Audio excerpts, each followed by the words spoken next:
Okay. Call this meeting to order. Yes. Board members, do we have a quorum here? Let's see. Looks like a quorum. Okay. I call to order the annual meeting of DarkSky International. And here's a little bit, quick picture of our board and then a quick picture of light pollution from outer space. Well, welcome. I am Tom Reinert, and I am proud to be the representative of our board as the president of DarkSky International. Today, we will be discussing, as part of our annual meeting, the current status of DarkSky International and our efforts to reduce light pollution worldwide, and your role in that effort. We all know light pollution is growing, as evidenced by this map and many other maps of the night sky from outer space, where you can see all the major urban areas are generating an excessive amount of light. But I've come to the conclusion that in our efforts to reduce light pollution, we actually have to talk less about the term light pollution. Light pollution is a symptom, not a disease. The disease is bad lighting. And for many, the term light pollution is vague, impersonal, and uncontrollable. That was really brought home to me last year when I attended an astronomy trade show. Every April in New York, there's a group called NEAF, and it's the biggest astronomy trade show on the planet. And amateur and professional astronomers come there, as do vendors of all sorts of equipment. And I was standing in line waiting to get in, and I had on my DarkSky International hat. And the gentleman next to me, who was a seasoned amateur astronomer, looked at me and said, "Oh, light pollution, that's been getting worse forever, and you can't do anything about it." And that is an attitude, unfortunately, I hear in many places. And the reality is that light pollution is the result of human behavior. And you can always change human behavior. It may be difficult, it may take a long time, but it's changeable. We did it with air pollution. We did it with water pollution. And I am old enough to remember when you got on an airplane, people smoked on airplanes. And it was just the groundswell of opposition to it, and ultimately got regulation, so there's no longer smoking on airplanes. When I look at light pollution, I'm really convinced that there are two sets of causes. At the macro level, there is bad, unsustainable lighting infrastructure worldwide. That's what you see on that map.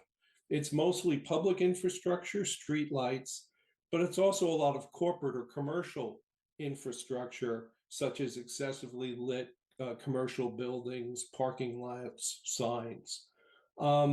We need to change the lighting infrastructure on this planet. That's a big job, but the good news is infrastructure is constantly changing. And if you head it in the right direction, ultimately, you can correct the problems with it. At the micro level, it's really a matter of responsible lighting behavior by individuals. The problem is irresponsible lighting behavior. Think of your neighbor who puts out a big security light on the side of their house that floods light in their yard and your yard and stays on all night. People need to be educated about the dangers of light pollution and the availability of responsible lighting that can obtain the advantages they want from lighting without the major disadvantages to the environment and other people. So what is the solution to light pollution? Well, it's simply responsible lighting. And our 5 lighting principles articulate responsible lighting in a very concise and understandable way. It's a matter of lighting purpose, shielding, intensity, color, and controls. Our advocate network need to get the message out about the causes and solutions to light pollution. That can expand public awareness, and it will ultimately be implemented in public and commercial policy, and those are actually related. So I hope today that all of you will take the pledge for which we've sent you the link, the pledge to engage in responsible lighting and to advocate responsible lighting in your communities and around the world. This is a solvable problem. It's not an easy problem to solve. It's going to take time. It's going to take effort. We're going to have to convince a lot of people. We're going to have to raise a lot of resources. We're going to have to implement a lot of public policy. But it can be done. And I ask all of you who are here as advocates to join in that effort and help us expand our network of light pollution advocates and to implement responsible lighting around the world. With that, I want to thank you, and I will pass it on to Brad Schlusselman, who will go to our treasurer's report. Brad. Great, thanks, Tom. Thanks for all of you that are joining today in this call. I'm the treasurer of the board, and I'm going to give you insight on where we're at financially. I can tell you that as an organization, an international organization, we are in really good shape. We have a good financial foundation. I'm going to share with you some where we were kind of in 2022, where we ended in 2023, and what we're looking at for 2024, the actual calendar years of those years. So 2023 summary, as you can see on the slide here, our income that we raised as an organization outpaced our expenses. So we were in the positive as far as bringing in more funds, about $102,000 more. These are U.S. dollars. All of these units are in U.S. currency, U.S. dollars. About $102,000 more. Our increase was 43% from 2022.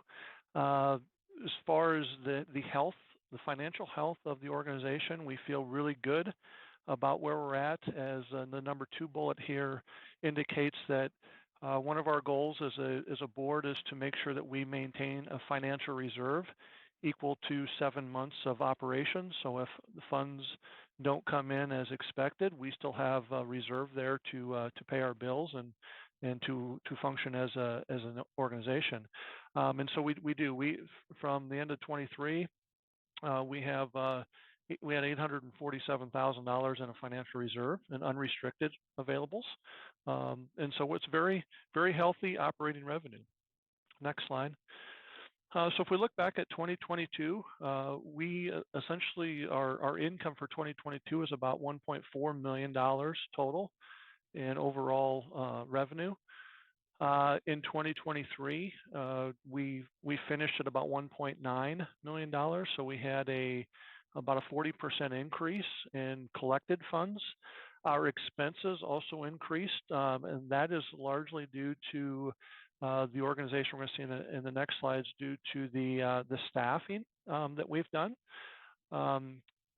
Actually, a couple slides later. Go back one, if you would, for me.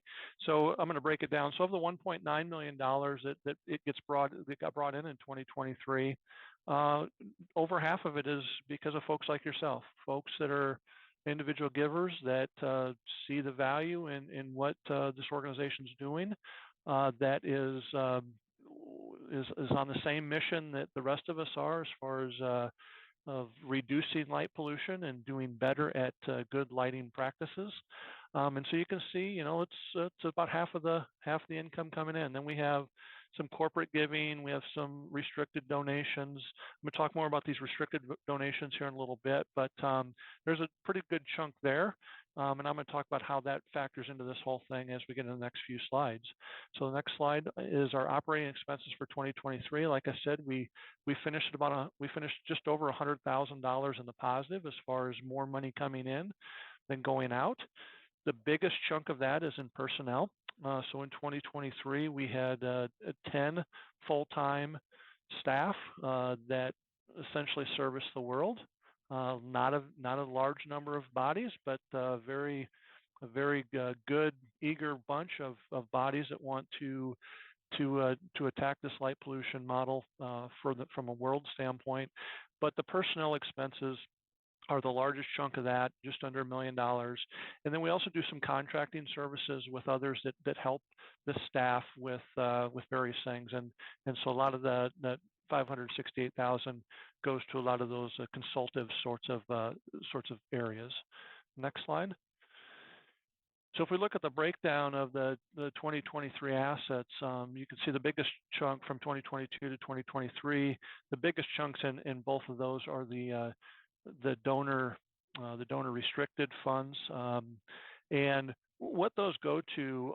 Most of those donor restricted funds are earmarked towards this responsible outdoor light at night, this roll-in program, this mission that Tom mentioned in his opening, that we are doing things to educate, make people aware, create awareness for light pollution, what good lighting practices look like. And so when you start looking at those sorts of programs, it requires money to administer those programs. And so a good chunk of that donor restricted money is allocated to that mission of the roll-in program. Next slide. So our 2024 budget, here's what we're looking at for 2024. We want 2024 to end balanced, meaning that we spend what we bring in over the course of 2024. We are going to have a significant increase in spending this year compared to last year, because as our plan right now, what we're planning for 2024 is that by the end of 2024, everything going as planned, we will go from 10 full-time staffers to 16 full-time staffers. And those additional 6 staff people are largely going to be funded by these restricted donations that I'd mentioned before that are already collected. Our plan is it's supported by the increased program revenues, so things like the fixture seal of approval program and some of the lodging stuff and some sports programs and various programs we have in place are revenue generators for the organization, and we see more interest in those areas, and so we're hoping that increased program revenue will add to our income, as well as looking at increases for individual and corporate donations and engagement opportunities. So if you know of other people that want to jump on board and help with this mission, please let them know that this is what we're about and what we're doing. Next slide. So if we look at this, you can see that our from 2023 last year to 2024 this year, it's going to be flat across. You'll see a 22% increase. That's what we're hoping to achieve from a fundraising standpoint. This is what I believe Susan and her team are doing, is try to figure out how we can increase our revenue income of 22%. So our operating budget for this year is somewhere around 2.4 million, an increase there, about 22%. And then our expenses, because of the 6 additional staff, we don't plan on being a bank by any stretch of the imagination. We want to put this money to work, these dollars to work. And so a big chunk of that, that's you see the 29% increase from 2023, is largely due to the number of staff, the 6 additional bodies that we hope to have on board by the end of 2024. Next slide. So that's the financial report from the treasurer of the board. I appreciate everybody. If there's any questions, put them in the chat. We'll try to get them answered. But I'm going to turn it over to Melanie. She is our board vice president currently. So Melanie.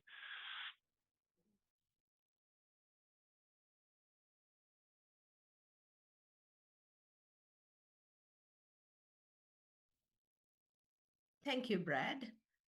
My story, I'm going to share my DarkSky journey to show what an individual can do rather than feel overwhelmed by what needs doing.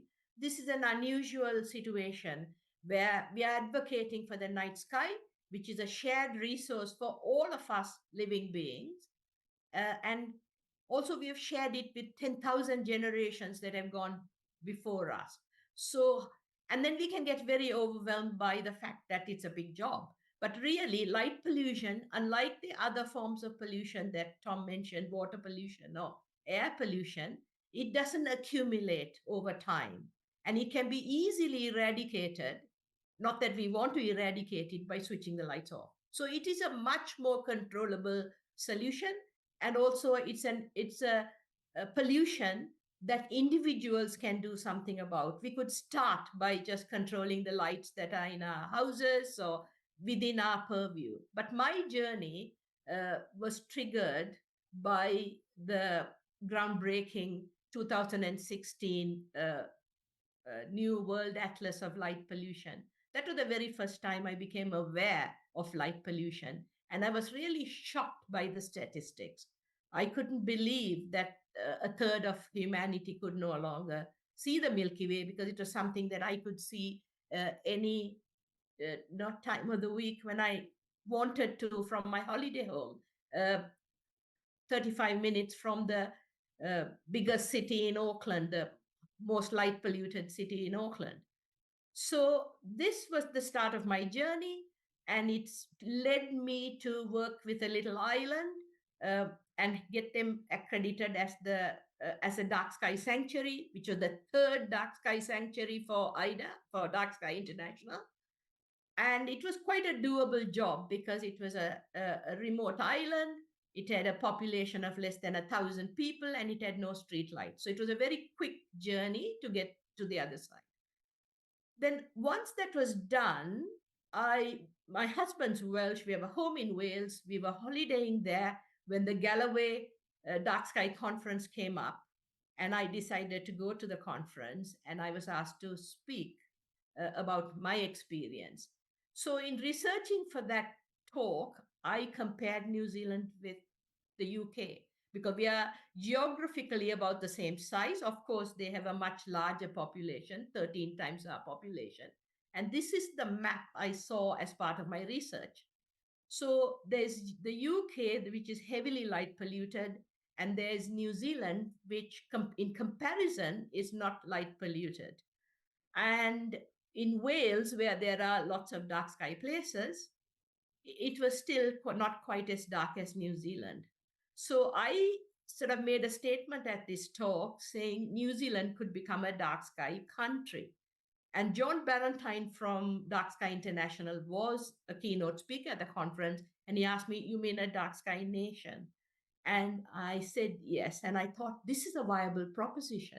So when I came back, I became a bit evangelical about it and worked with people who were interested. And the next vital step was, along with Professor John Hernshaw, who's a leading person in this dark sky field and a leading internationally respected astronomer, we jointly organized a Starlight Conference in 2019. It was an international conference, and that was a turning point for a lot of New Zealanders who were interested in the whole idea to attend. And we had about a dozen interested parties attend this conference. And we formed a network, and one thing led to another. In 2017, I was involved in having the second dark sky place accredited in New Zealand. Now we have got 8. 2 of them are from Niue, which is an island that is associated with New Zealand. But what is most interesting is we now have not only the 6 dark sky accredited places, we have another 24 places aspiring to become dark skies. And you can see from the map, right from the top of the North Island to the little island at the bottom, and the island which was to the east, Chatham Islands, these are all aspiring to become dark sky places. We have just given a support to a parliamentary petition to legislate a light pollution law for the whole country. And the country as a whole is now bought into the idea, I mean, communities, to pursue some kind of a dark sky nation accreditation. It's a slow journey, it's a difficult journey, as what Tom said. But at the end of the day, it's individuals making the movement. The other important thing for New Zealand is it was the last landmass to be populated by Polynesian navigators who got here navigating using the night sky. And it's very much part of the indigenous culture here, the Maori astronomy. So that is also, not only are we protecting the night sky from light pollution for life forms, we are also preserving the indigenous culture and the history of the country. So this is New Zealand's experience, but it all is driven by individuals like me, Professor John Hernshaw, Steve Butler, a colleague of mine who got on the dark sky journey earlier than anyone of us, and my husband Gareth Davies, who's now working with the Dark Sky Policy. In the end, just passionate individuals who are committed to the cause can and will make a difference. Last year, Ruskin and myself were invited to visit Taiwan to share our experiences.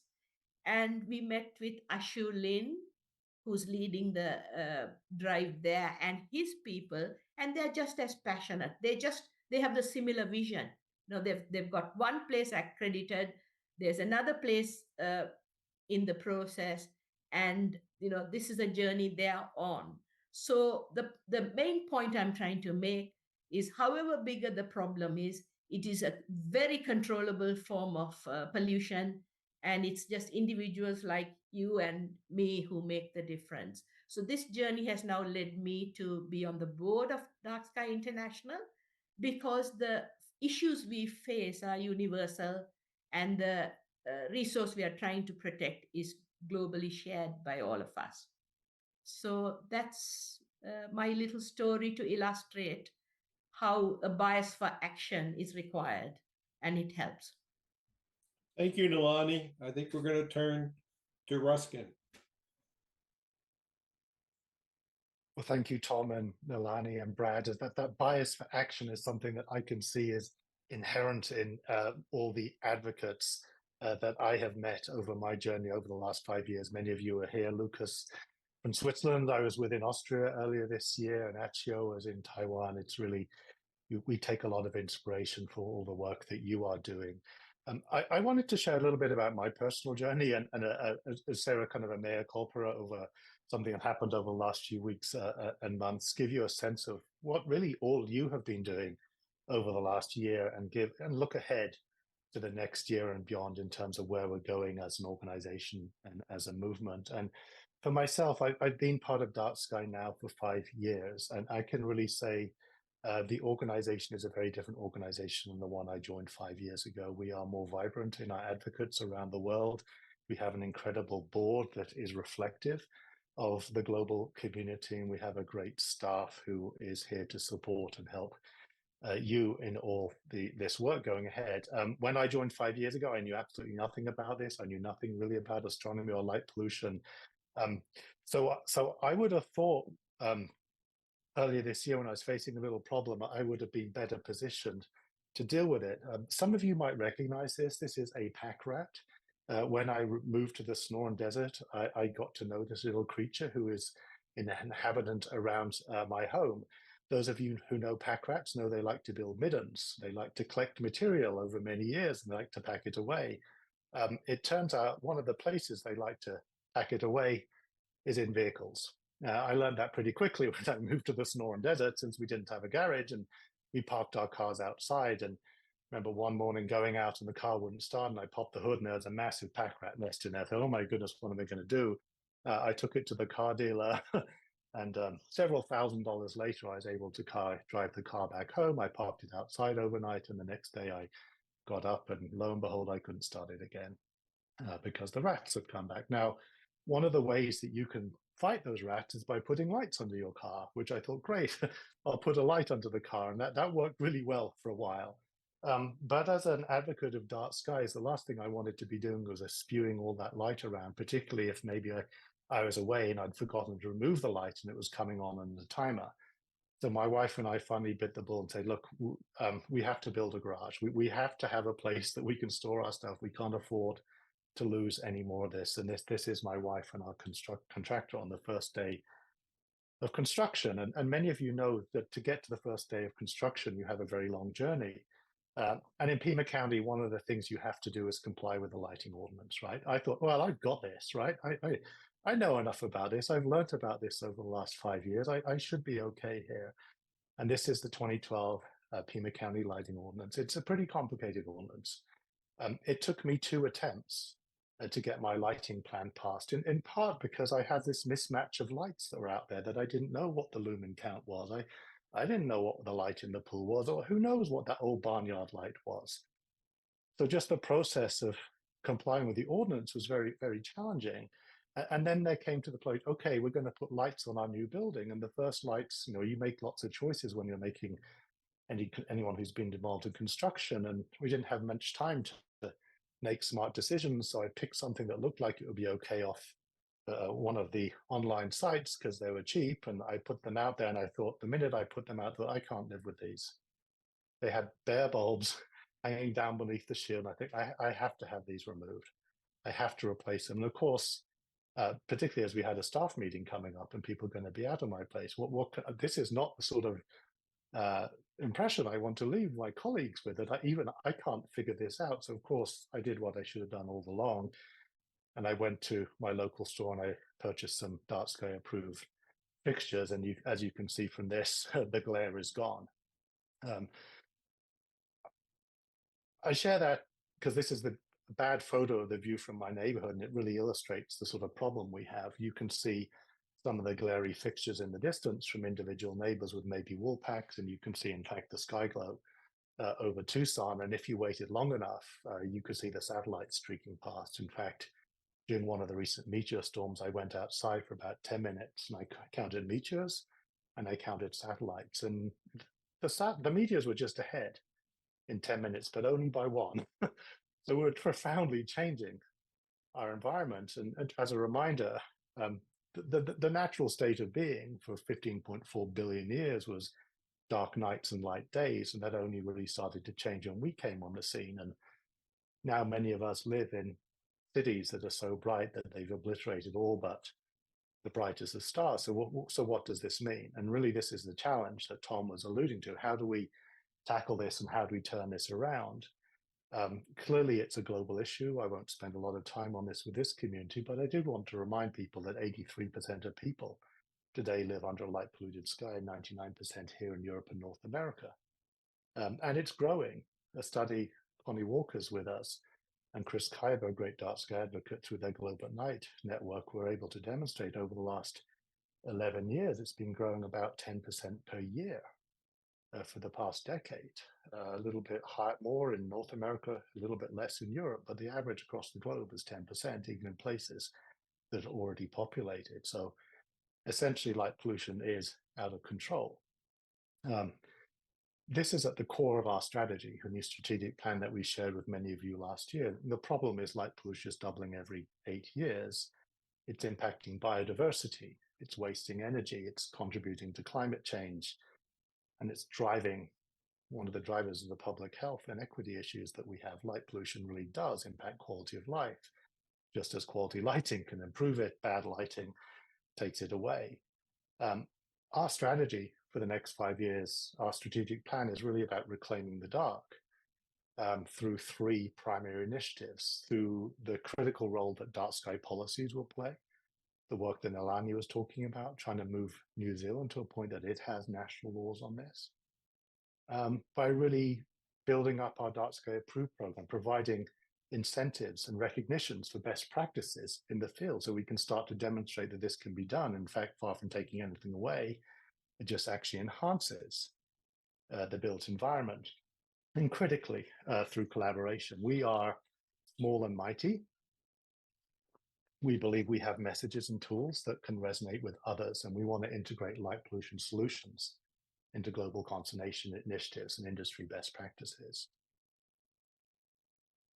At the heart of this, as Nalani shared and Tom did, is it's not about turning off all the lights. And as the colleague Martin Morgan-Taylor in the UK likes to say, it's not about turning off the lights and plunging us into medieval darkness. It's really about embracing quality lighting and saying no to bad lighting. We believe that by following our principles, you can have great outcomes. For example, one of the questions I know we all get asked, I got asked it when I was at that show in Taiwan. What about safety? Well, most of you know the antithesis to safe lighting is glare. I'm sure many of you have seen this photo before, but when you remove the glare, you can see the person there, the person that was blocked because our eyes were constricted and closed down. The other question we get a lot asked, well, we need to focus on solving the climate crisis, and LEDs are efficient. So we've solved the problem if we just put LEDs in. There's some great examples of this coming out now. This is from work from Carem Astrologio, now based in Ireland, where they took a monument here. I believe it's a church either in Wales or Ireland. I apologize, I forget which. That had been lit with LED lights, creating a lot of glare, and they followed the lighting principles. And not only did they create a safe, welcoming, and I think beautiful environment, just look at the contrast on those shares. It's much easier to see your way in that, but they also removed 1 ton of additional carbon over the course of a year by following these lighting principles. So it shows there's no difference between our lighting principles and saving energy. Quality lighting is what we really need to be focused on here. I wanted to briefly look back at some of the successes over the last year and really start by leading with all of you, by our DarkSky advocates and our local groups around the world and how they've grown. This is an underestimate because not everyone submitted an annual report, but we had at least 31,000 volunteer hours last year, conservatively valued at about $1 million, reaching almost 100,000 people with almost 2 million impressions. And most excitingly for us, 60% of people reported that they were working on policies locally. We also welcomed 12 new DarkSky groups around the world. These are really to be applauded. Please join me in giving everyone a huge clap. It's one thing to start this on your own. It's another thing to grow it, to bring a group of friends and colleagues and others together and say, let's go, let's do this. Sam Yukta in Kenya and Tom, our board president, getting involved in his local community in Rio de Janeiro, but you can really see the reach there. Our DarkSky Places program continues to go from strength to strength. In the last 5 years, we've doubled the number of DarkSky Places around the world. For a program that's been around 20 years, it's really poised to take off. Last year, we certified 20 locations and 63 applicants come in. And I'm really excited by both the diversity geographically and the ambition of some of these places. I'll point you to the top right there, the new DarkSky Sanctuary in Oregon. The team there working diligently on that for years, building a multi-stakeholder conservation initiative that led to the designation of what is currently the largest DarkSky sanctuary in the world. I say currently because I know someone else will come and go bigger, right? That's the goal. And Lucas and others in Switzerland pulling off, establishing a DarkSky park in the heart of Europe, again, to be applauded. Our DarkSky Approved program has really grown this last year. Our traditional program has been focused on fixtures. We recognize the need to bring those fixtures to the rest of the world. So we'd love to work with all of you to help build markets locally. We added 35 new luminaire manufacturers and at least 100 families of luminaires with that program last year. Our sports lighting program has been a focus because certainly here in the US, sports lighting is a major source of obtrusive light in cities and communities. We now have 40 places certified through phase 1 against our program requirements, and 2 have now been field verified, and we're seeing strong interest this year.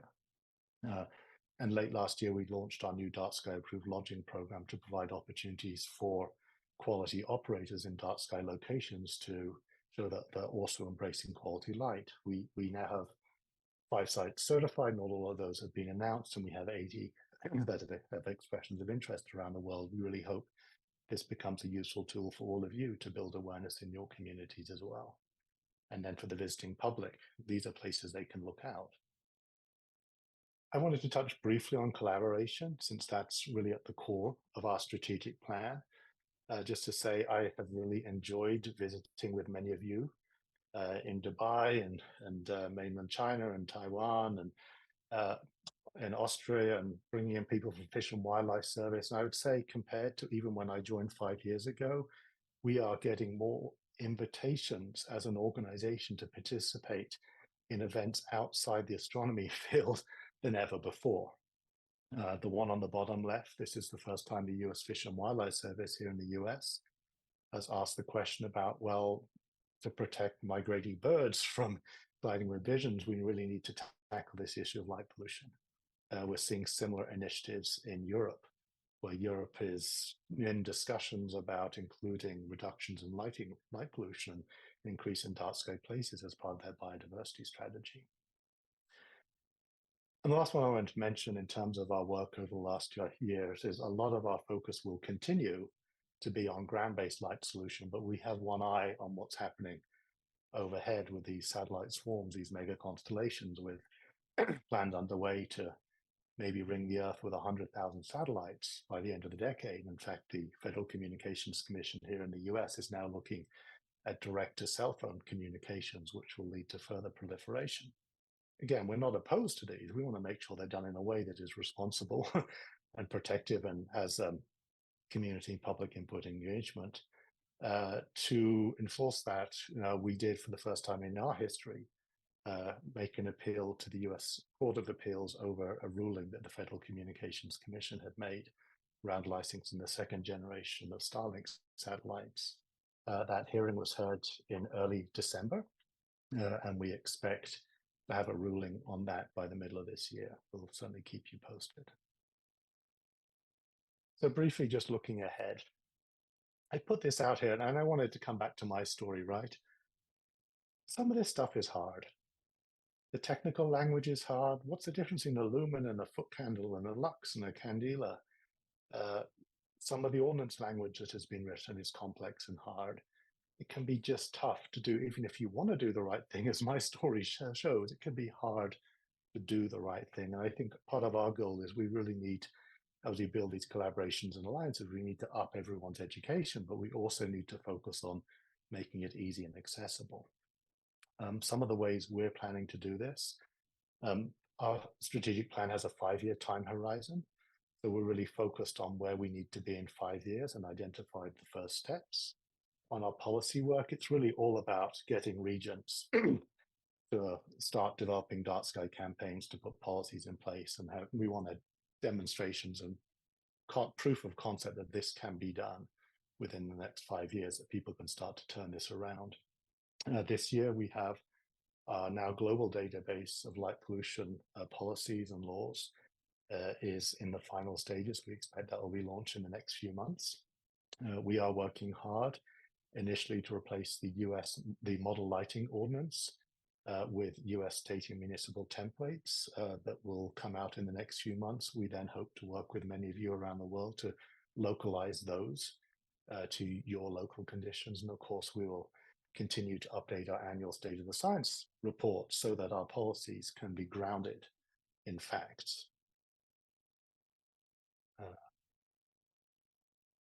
For our Dark Sky Approved program, really the goal there is we want to double the number of dark sky places in the next 5 years. And critically, we want to really grow our dark sky certified applications. Yes, we want more fixtures in the marketplace, but we want to have more place-based demonstrations of quality lighting. We'll be launching an updated luminaire program this year.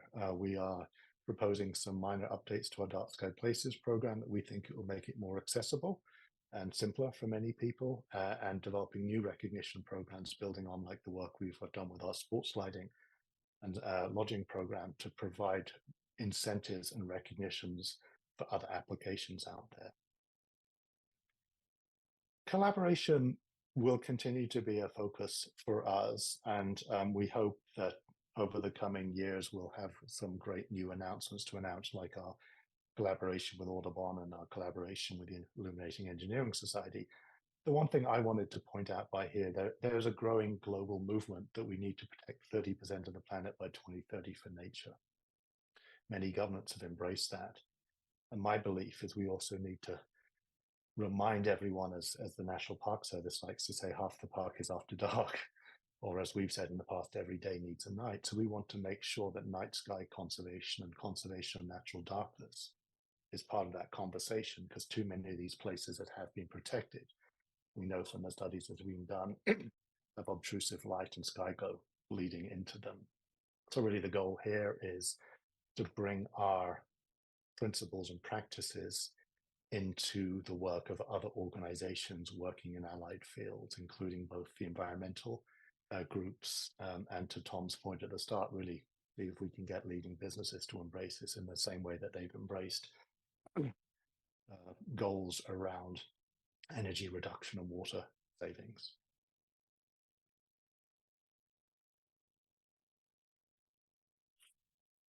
So I wanted to close underpinning all of this are really the two core strategies.